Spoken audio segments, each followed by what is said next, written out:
1절부터 14절입니다. 예수께서 다시 비유로 대답하여 이르시되 천국은 마치 자기 아들을 위하여 혼인잔치를 베푼 어떤 임금과 같으니 그 종들을 보내어 그 청한 사람들을 혼인잔치에 오라 하였더니 오기를 싫어하거늘 다시 다른 종들을 보내며 이르되 청한 사람들에게 이르기를 내가 오찬을 준비하되 나와 나의 소와 살찐 짐승을 잡고 모든 것을 갖추었으니 혼인잔치에 오소서 하라 하였더니 그들이 돌아보지도 않고 한 사람은 자기 밭으로 한 사람은 자기 사업으로 가고 그 남은 자들은 종들을 잡아 모욕하고 죽이니 임금이 노하여 군대를 보내어 그 살인한 자들을 진멸하고 그 동네를 불사르고 이에 종들에게 이르되 혼인잔치는 준비되었으니 청한 사람들은 합당하지 아니하니 내거리 길에 나가서 사람을 만나는 대로 혼인잔치에 청하여 오라 한대 종들이 길에 나가 악한 자나 선한 자나 만나는 대로 모두 데려오니 혼인잔치에 손님들이 가득한지라.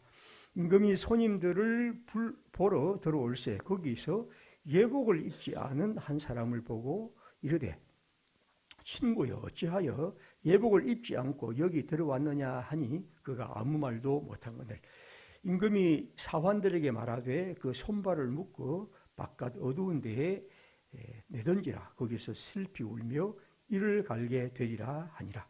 청함을 받는 자는 많되 택함을 입은 자는 적으니라. 아멘. 찬양하겠습니다. 이 본문은 우리 모두 잘 알려진 본문인데 누가복음 14장에도 있고 마태복음 22장에 있습니다. 마태복음과 누가복음에 약간의 차이들이 있으면서 오늘 그 차이들을 통해서 이 성경이 특별히 천국 비유가 말하는 하나님 나라란 것에 대한 얘기를 특별한 방식으로 한번 얘기해 보겠습니다. 오늘 여기 성경에 보면 천국을 예수님이 비유하시면서 어떤 왕이 자기 아들의 혼인잔치를 배설하고 많은 손님들을 청했던 얘기와 연결을 합니다.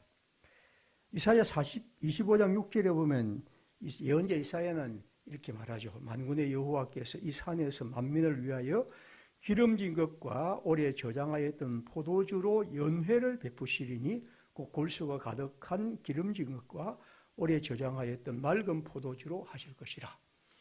하나님의 나라는 이런 잔치죠. 아주 최상의 포도주와 아주 좋은 음식으로 사람들을 초대하고 음식을 베푸는 이런 잔치입니다. 오늘 왕이 자기 아들의 혼인잔치를 배설합니다. 자, 그런데 이 성경에 보면 놀랍게도 먼저 초청했던 사람들을 부르러 나갔는데 그 사람들이 하나같이 안 가겠다고 반론을 합니다. 보통 이제 이스라엘에서 초청은 먼저 내가 여러분을 초청합니다 하면 그 사람이 예 그렇게 하겠습니다라고 승낙을 합니다. 그럼 이제 요 두 번째는 승낙한 사람들에게 이제 오늘 오십시오라고 다시 부르는 겁니다. 그러면 이 두 번째 불렀을 때 이 사람들이 그 부르는 것에서 내가 안 가겠다 하는 것은 굉장한 무례이죠. 특별히 임금이 자기의 아들의 혼인잔치에 그렇게 먼저 승낙한 다음에 다시 안 가겠다고 할 때 이건 있을 수 없는 일입니다. 그런데 이 사람들은 모두 다 내가 가지 않겠다고 얘기를 하고 심지어 어떤 사람은 임금이 보낸 종들을 잡아서 죽이고 그 사람들을 능멸하는 이런 무참한 일을 합니다. 아마 이것은 이제 예수님 하나님의 나라를 하나님이 그 땅에 말씀하셨지만 결국 예언자들을 죽이고 그리스도를 죽인 유대인들을 빗대한 말처럼 보입니다. 아무튼 이 일에 대해서 왕은 참을 수 없어서 다시 군대를 보내서 그 악한 자를 진멸하고 그러고 나서 이제 그들은 결코 하나님 나라에 들어올 수 없다 하신 다음에 여기 보면 밖으로 나가서 사람들을 막 들어오게 합니다. 심지어 길거리에서 돌아오게 하고 심지어 그 사람이 뭐 악한 자든 선한 자든 아무 관계없이 막 불러서 자기 잔치에 참여하게 하며, 그리고 거기는 그 다음에 이제 이 성경에 보니까 주인이 와서 이제 왕이 와서 그 혼인 잔치에 보니까 여러 사람 가운데 한 사람이 눈에 띄는데 그 사람은 누구냐면 예복을 입지 않은 사람이었다는 거죠. 그래서 왕이 볼 때, 왜 당신은 예복을 입지 않고 여기 앉아 있느냐 하니까 그 사람들이 아무 말도 하지 못했고 결국 이 사람은 밖에 버려졌다. 그런 얘기입니다. 자, 우리가 이 성경을 보면서 첫 번째로 기억할 사실은 하나님의 나라는 결국 하나님의 나라를 거부하는 유대인들과 하나님의 하나님의 뜻을 거부하는 자들에 대한 하나님의 심판일 뿐 아니라 누구나 부르는 하나님의 은총과 긍휼이란 거죠. 이 성경은 먼저 그 얘기를 하고 있습니다. 하나님의 나라는 하나님의 은총과 긍휼입니다. 잘 아는 이사야 1장 18절에 오라 우리가 서로 변론하자. 너희 죄가 주홍 같을지라도 희어질 것이요 진홍같이 붉을지라도 양털같이 희리라. 하나님의 나라는 그가 악한 자나 선한 자나 관계없이 누구나 부르고 누구나 하나님의 혼인잔치에 참여하는 것입니다. 지금까지 사람들을 갈라냈던 그 어떤 것도 하나님의 나라 앞에서는 존재하지 않고 이제 하나님은 모든 사람들을 다 부르신다. 이게 첫 번째 얘기입니다. 그런 의미에서 유대인들은 이 성경을 매우 싫어했을 것이라고 봅니다. 그러나 하나님의 나라는 이제 그 어떤 것과 관계없이 하나님은 누구라 다 부르시는 하나님의 은총이란 것이죠. 이 얘기는 제가 누가복음을 바른다면 이 얘기를 계속하겠습니다. 그런데 오늘 제가 그 얘기를 하지 않고 오늘 이 마태복음을 주는 특이한 본문입니다. 그게 뭐냐면 11절부터 13절입니다. 이게 사람들을 매우 괴롭히는 본문이죠. 왜냐하면 왕의 아들의 혼인잔치의 비유에 아까 본 것처럼 사람들을 불러놓고 잔치를 베풀었는데 그리고 사람들이 와서 그냥 들어와서 자리에 앉았는데 왕이 보니 그게 예복을 입지 않는 사람이 있었다는 거죠. 그래서 예복을 입지 않는 사람 보고 어떻게 말합니까? 왜 당신은 예복을 입지 않고 여기 있느냐 하니까 이 사람이 아무 말도 못했다. 그리고 이 사람은 밖에 쫓겨났다. 자, 그러면 우리는 이런 질문을 하게 되죠. 예복을 가져오란 말도 안 했고 그 다음 이 사람은 어떤 사람입니까? 집에 있다고 오는 거 아니고 옛날에 청했던 사람도 아니고 어떤 사람입니까? 그냥 길거리에 돌아다니다가 막 잡혀온 사람입니다. 억지로. 그러니까 왕이 우리 혼인잔치에 아들 혼인잔치에 아무 소임도 없으니까 마구 잡아서 온 사람입니다. 그러면 이 사람이 도대체 예복을 가져올 틈이 있었을까요? 장보러 가다 온 사람도 있을 거고 공부하러 가다가 온 사람도 있을 것이고 회사 가다가 막 그냥 잡혀왔는데 농사 짓다가 왔는데 도대체 어떻게 예복을 가져올 수 있느냐 하는 질문이 이 성경을 읽을 때 모든 사람들이 가질 수밖에 없는 질문입니다. 저 역시도 이 성경을 읽을 때마다 뭐야? 예복을 어떻게 준비한단 말이냐? 예복이라는 것은 결혼식에 손님으로서 갖추어야 할 예복인데 이걸 어떻게 예복을 준비할 수 있느냐 하는 것이죠. 그런데 이 성경에 보면 주인이 그 사람에게 묻습니다. 당신은 왜 이 많은 사람들 가운데 혼자 예복을 입지 않고 있느냐 할 때 22절에 뭐라고 말했습니까? 저가 아무 말도 안 했다 했습니다. 개역 한글판 성경을 한번 보겠습니다. 옛날 성경 번역입니다만 이렇게 되어 있습니다. 한번 보십시오. 여기 보면 여기 들어왔냐 하니까 저가 유구무원 이거를 유구무원 참 옛날 말이지만 훨씬 마음에 잘 들어오죠. 유구무원 입이 있지만 할 말이 없는 거죠. 그러면 이 말은 이 사람이 변명할 틈이 없었다는 겁니다. 그래서 우리는 이 성경을 가지고 왕이 억지를 부린다고 생각할 필요는 없습니다. 사실상 우리가 볼 때 누구나 예복을 가져올 틈도 없이 불러놓고 왜 예복을 가져오지 않았느냐 하는 것은 말도 안 되는 소리죠. 그런데 이걸 보면 모든 사람들은 다 예복을 입고 있습니다. 그런데 눈에 유독 이 사람만이 예복을 입지 않았기 때문에 눈에 띄인 거죠.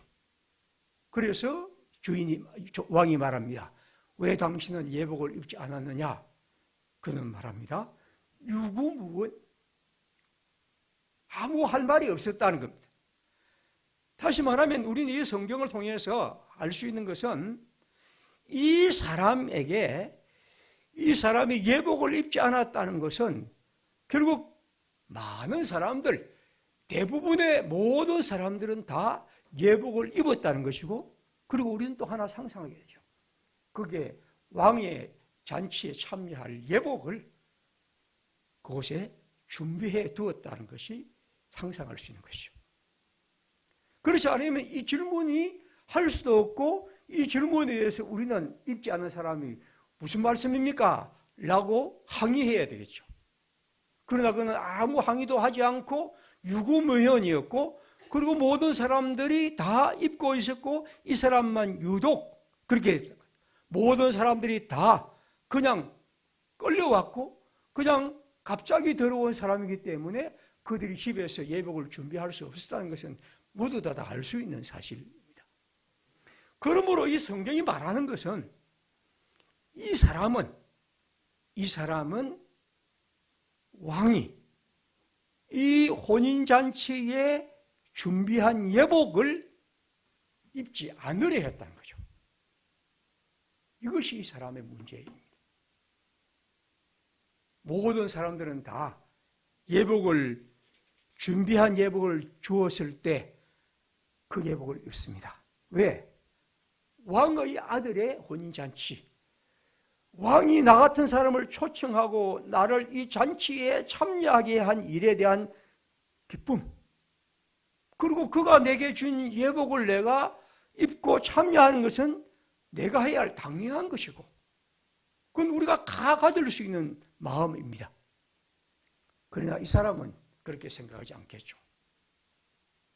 나는 예복을 입지 않겠다. 나는 내 옷 그대로 가겠다. 왜 그랬을까? 그건 알 수가 없습니다. 보르디에가라는 프랑스 사회학자인데 이 사람이 한 유명한 말이 구별짓기라는 말을 썼습니다.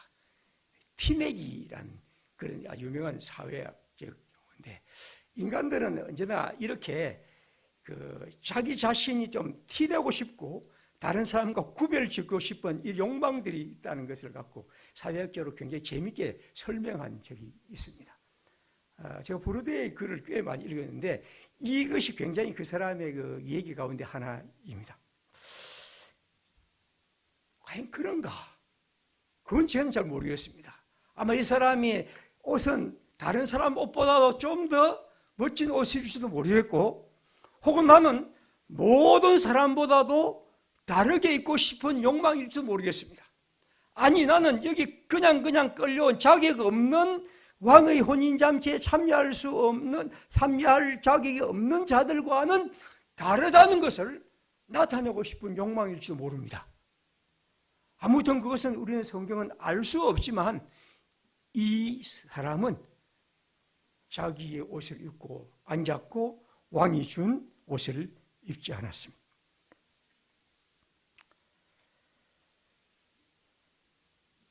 오늘 제 설교의 제목이 뭡니까? 예복 입기. 그 정도만 하면 되는데, 이런 제목을 제가 찾는 것은 굉장히 고민을 많이 했습니다. 엄청나게 고민하다가 제가 찾은 제목입니다. 한 번씩 이렇게 제목을 찾고 나서 잘 찾았다는 생각을 합니다. 왜냐하면 이 본문은 굉장히 부정적인 본문이거든요. 하나님 나라에 들어올 수 없는 자를. 근데 설교는 부정적인 본문을 갖고 부정적인 방식으로 설교 제목을 잡기는 굉장히 부담스럽습니다. 그렇다고 이걸 긍정적인 제목으로 잡기는 그런데 제가 일종의 타협이면서도 제법 재미있는 제목은 그래, 예복 입기 그 정도만 하면 되는데 예복 입기 그 정도도 하지 않으려는 것, 이것이 그의 문제입니다. 여러분, 하나님 나라는 뭘까요? 예복 입기 그 정도만 하면 됩니다. 하나님의 나라에 대해서 얘기할 때 엄청 고민을 하고 공부를 하고 궁리를 깨닫고 뭔가 불이 떨어져야 하고 그렇게 생각할 필요 없습니다. 그죠? 그분이 우리를 부르셔서 우리를 그분의 자리에 앉게 하시고, 그리고 그분이 우리에게 주시는 예복 입기 그 정도 하면 우리는 됩니다. 문제는 우리의 많은 사람들이 예복 입기 그 정도를 하지 않으려 하는 거죠. 하나님의 나라의 이 비유는 우리에게 말씀합니다.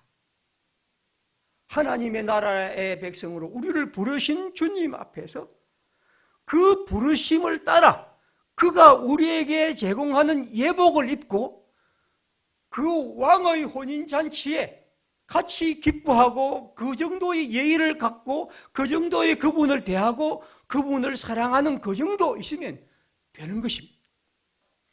그런데 유대인들과 여기 있는 아무개는 그렇게 하지 않으려 했던 거죠. 여러분, 그리스도를 믿는 것은 그리 어려운 일이 아닙니다.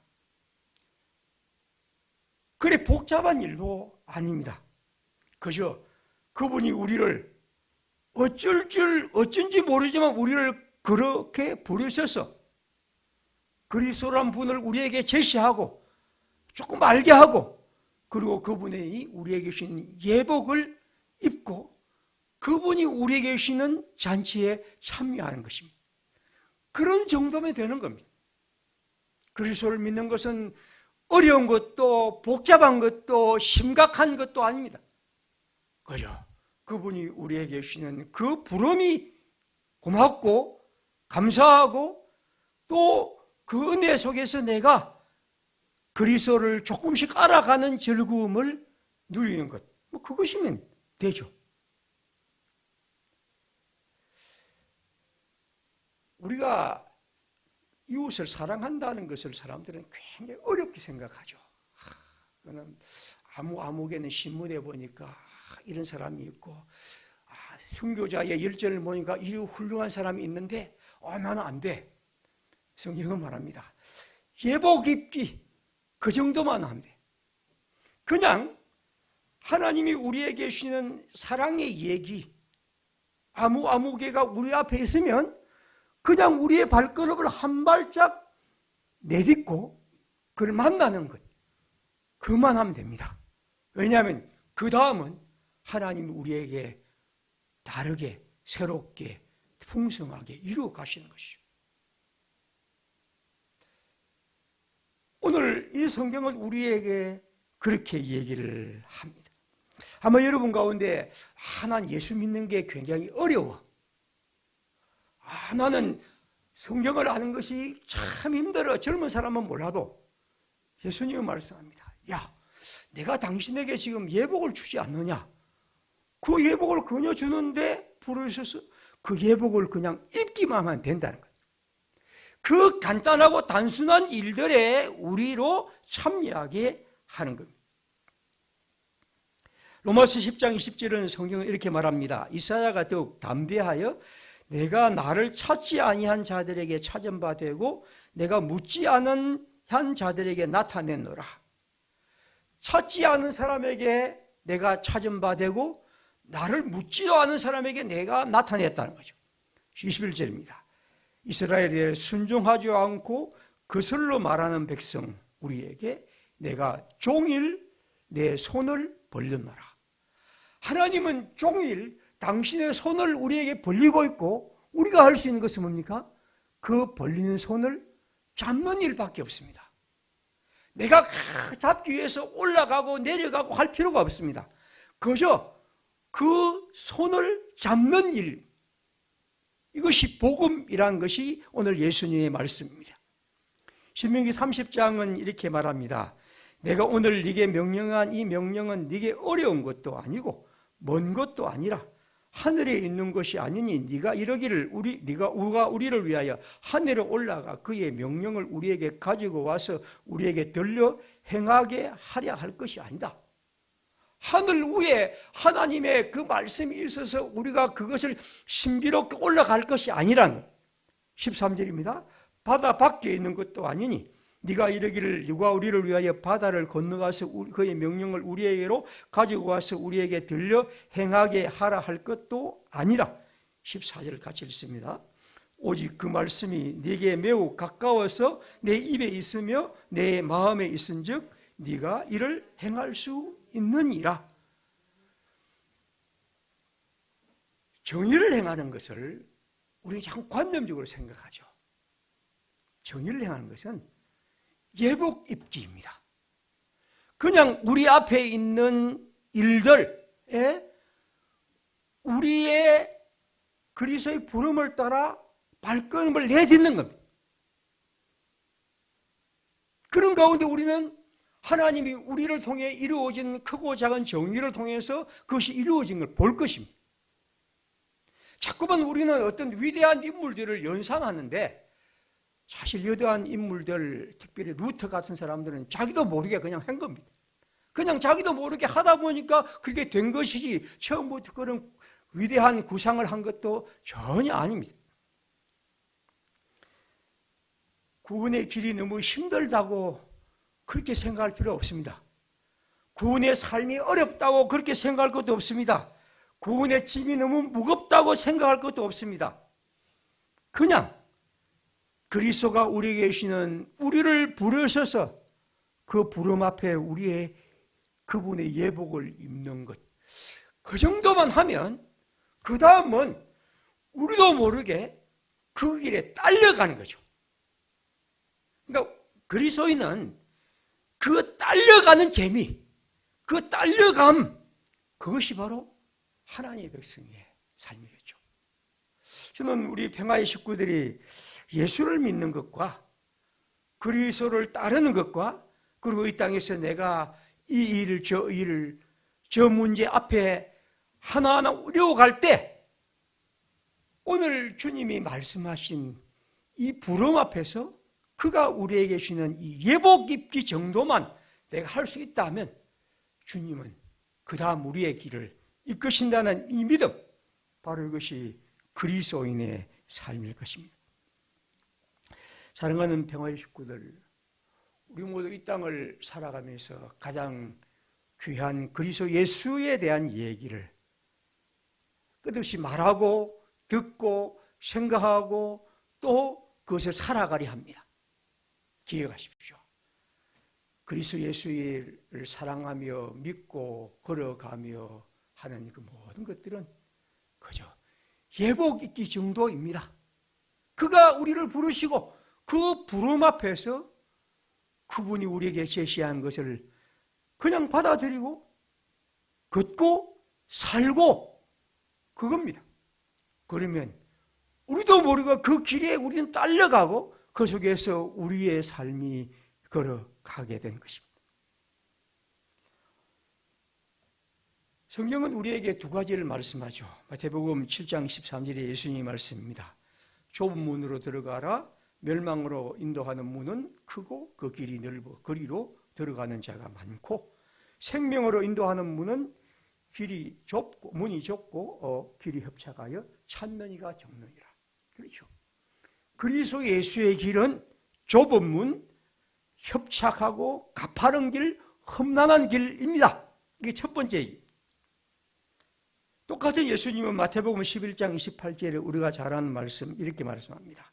수고하고 무거운 짐진 자들아 다 내게로 오라. 내가 너희를 쉬게 하리라. 나는 마음이 온유하고 겸손하니 나의 멍에를 메고 내게 배우라. 그리하면 너희 마음이 쉼을 얻으리니 이는 내 멍에는 쉽고 내 짐은 가벼웁니다. 이건 어울릴 수 없는 조합처럼 보입니다. 왜 예수님은 좁고 험한 길이라고 말씀한 다음에 당신의 길을, 당신을 따르는 길이, 그러나 동시에 쉽고 가벼운 길이라고 말합니다.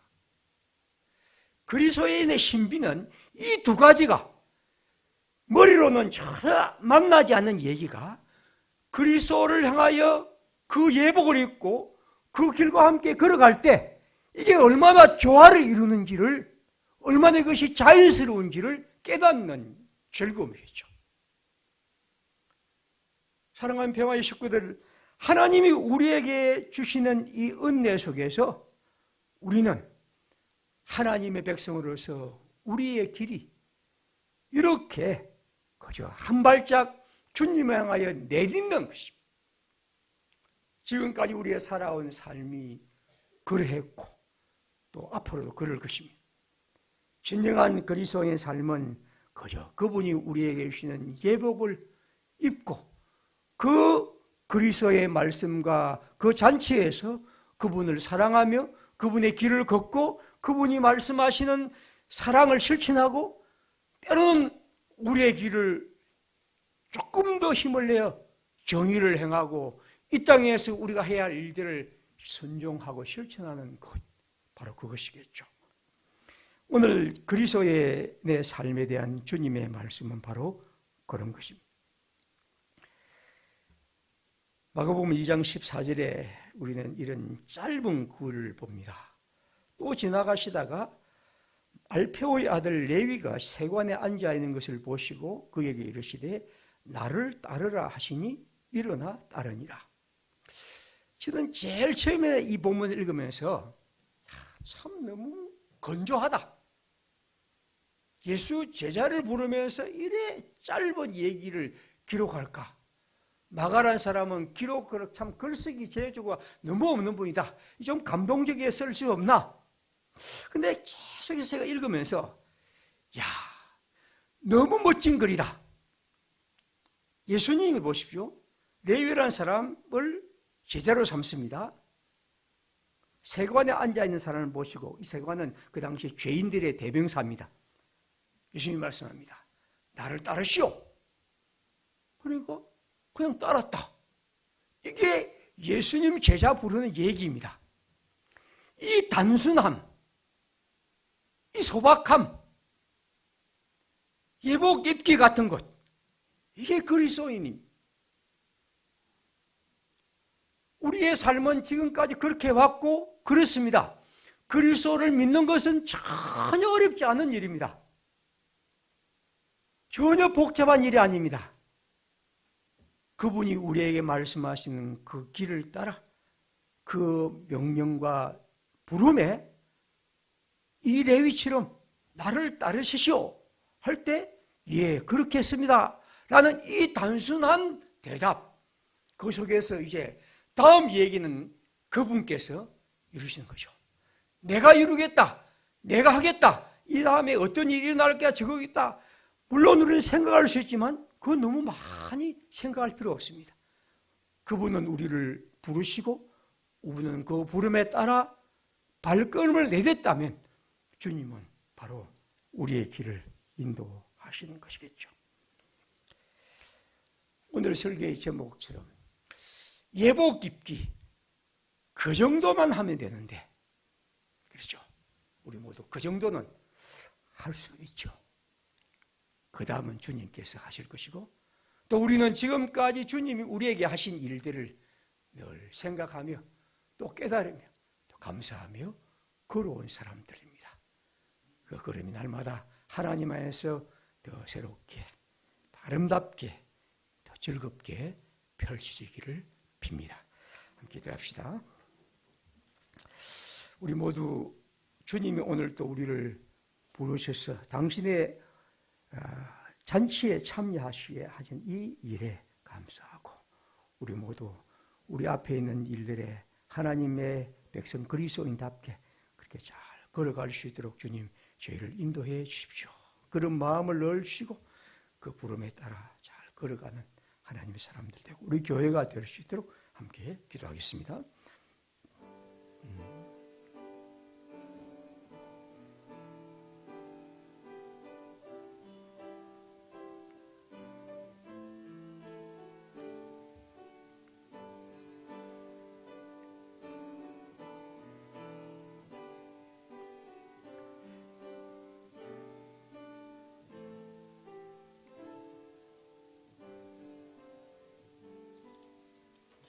찬송가 291장 찬송하겠습니다.